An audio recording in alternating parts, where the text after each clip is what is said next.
On today's episode, I'm going to be reacting to Black Sabbath, N.I.B, live, or N.I.B. I don't know how this song's supposed to be pronounced, but I'm calling it N.I.B. I'll be honest, I'm a guitar player. I've heard this riff, yeah? But I've never seen it be performed live. I've only heard it in, like, films. I've said it before and I'll say it again. Black Sabbath, we all know their riffs are seriously iconic. So there's a lot of films and movies out there where I've heard the riff and gone, who's that? And then I've gone on Spotify and I've heard it. But I don't actually listen to the song. I've not listened to the lyrics. It's just never been my cup of tea. But after listening to War Pigs, I thought, you know what, Joe? Put some respect on Black Sabbath's name and give them a proper chance, you fool. So without further ado, let's get into this.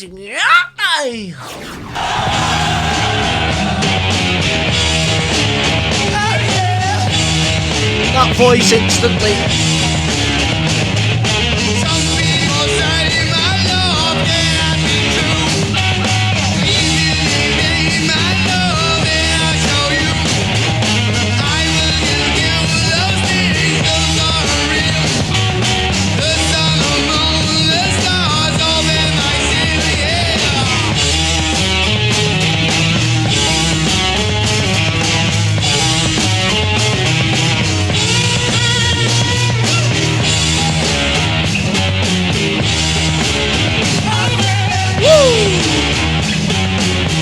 That is a killer riff.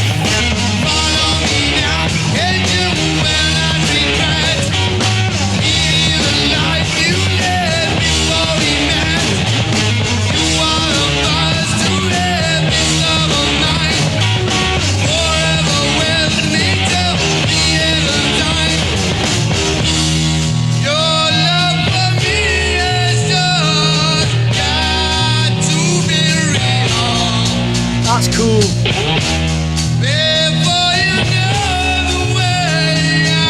The bass.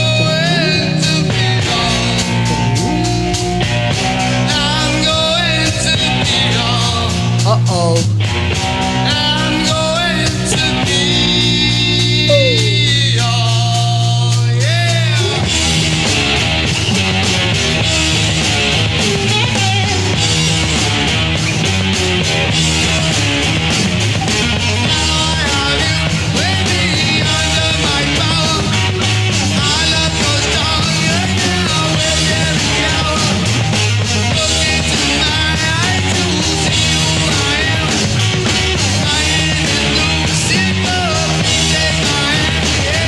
I'm going to pause it right here.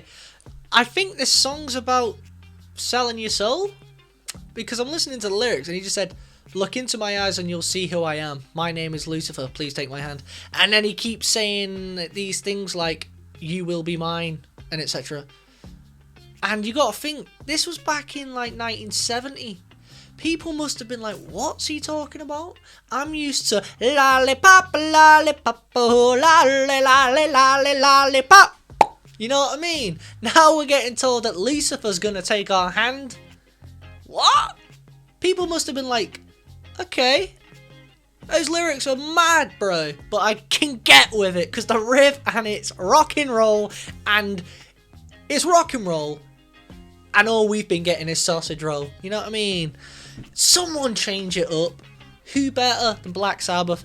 And I said on the last video, guys, did Black Sabbath birth metal? Because who was before them? And a lot of people were saying the people who birthed is Black Sabbath, Led Zeppelin, and Deep Purple. So, and Cream. Someone said Cream as well. So they're all around the same time. And let's have it right, they must have all been influenced by each other because you can hear similarities in all their musics. I would love to know who the first guy was though, who turned up his amp and went, how about we do some of this? Who was that guy?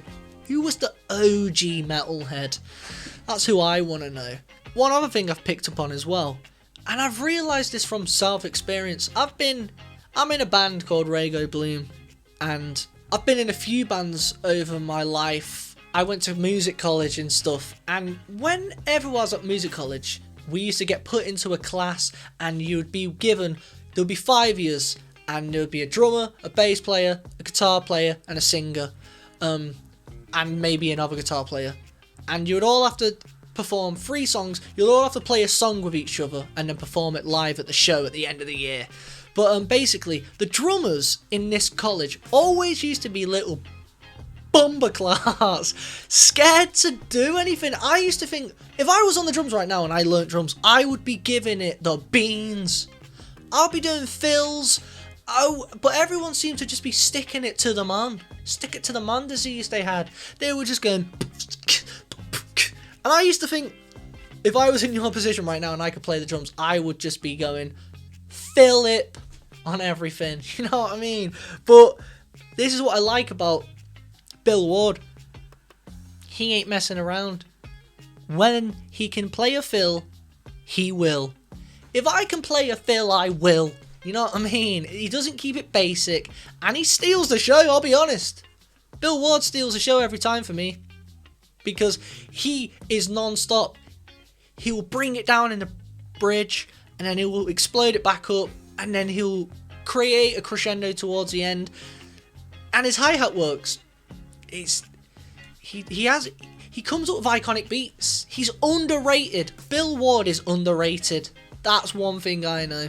But I feel like every great rock and roll band has had a great drummer who's not scared to steal the show. Stop thinking it's oh man, I'm the drummer, I sit back and I keep that beat relaxed, bro. You know, I keep that beat bumping. I don't go too sick. Why? Stop being a little bumperclat. I'm trying to not swear, so I'm changing my words up a bit. You know what I mean? Stop being a pussy, kid, and play those drums like you mean it. You little... Get away from me with that. Right, let's go. I now got that off my chest.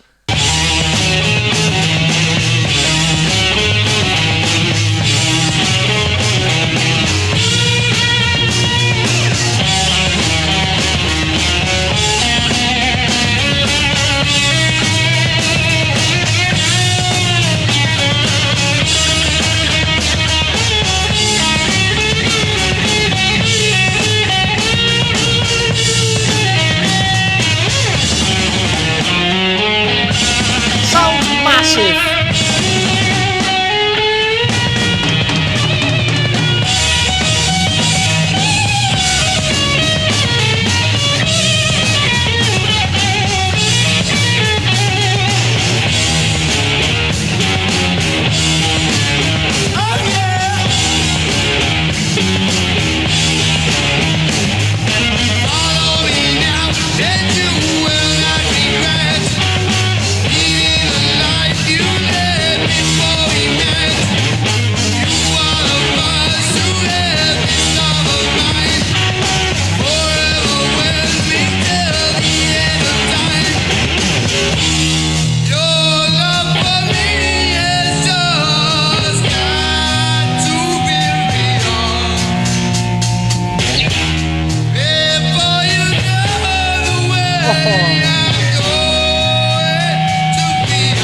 Gotta love a voice crack.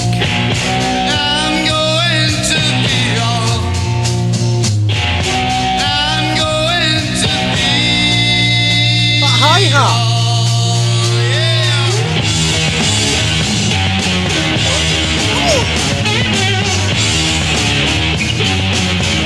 A bass and a guitar.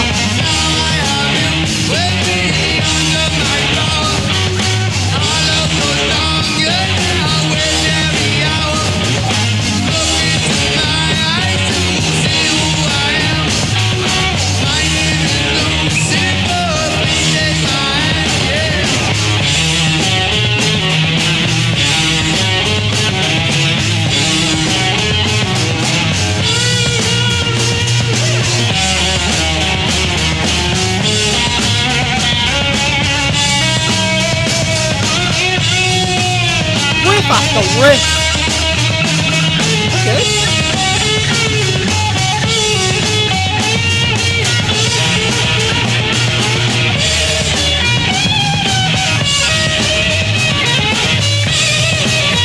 Come on, geezer, my son.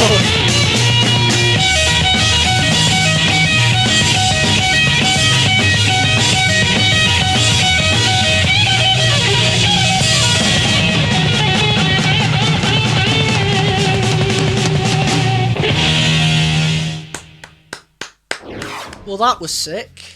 What? That's...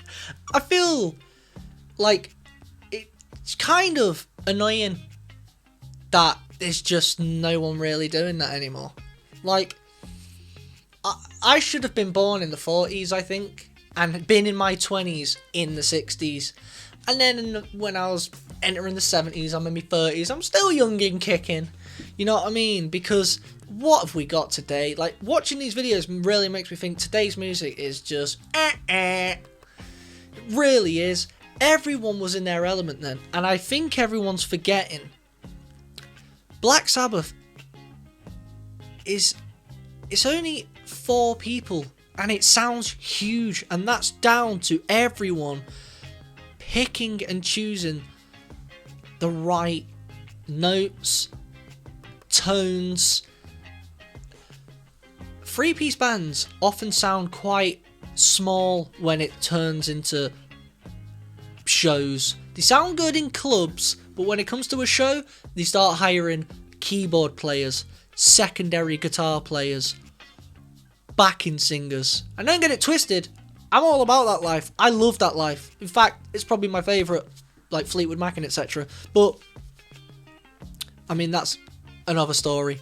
But right here, you've only got Tony playing the guitar, and it sounds so big, it's almost like 2 guitars are playing. You got to think, the moment he stops playing those riffs, all you've got is Geezer on the bass and Bill on the drums.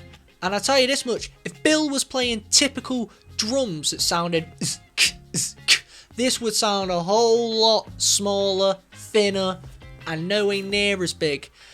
And I think that is what has made Bill play so well and come up with such good riffs and grooves, because he was going, boys, we've only got Tony on the guitar and Geezer on the bass. This sounds a bit hollow, so he's gone for the cymbal work and all these fills, and it's made them all better musicians, because when there's only a few of you, you've got to do more. And that's why Black Sabbath, in my eyes, are the dog's blogs. You know what I mean? Because there's only a couple of you boys and you're making it sound massive. I also noticed as well, someone left it in the comments, Ozzy Osbourne's got 2 microphones because they've recorded this. So one of them is to sing down and the other one's to record it. Said he could have made a live album at the time. But up to now, what do I prefer, War Pigs or N.I.B? I'll be honest, I prefer N.I.B. The riff's sick. They're both sick, but that to me was a straight up jam. I'll be listening to that again. That's one of them where I'm in the car driving, I feel like a Rocky vibe. Stick N.I.B on, my G. Stick N.I.B on. But guys, if you want me to react to any more Black Sabbath, if you've got any suggestions, you know what to do, leave it in the comments. Or if you want me to get straight on it and react to your specific particular song, you can go in the description below. There's a little PayPal link. All you got to do is pay 2 dabs, leave the song name, whoever's performing it, and ask for me, Tissue Boy. And if you want to buy some Tissue Boy merch, go to raygobloom.com. Peace out!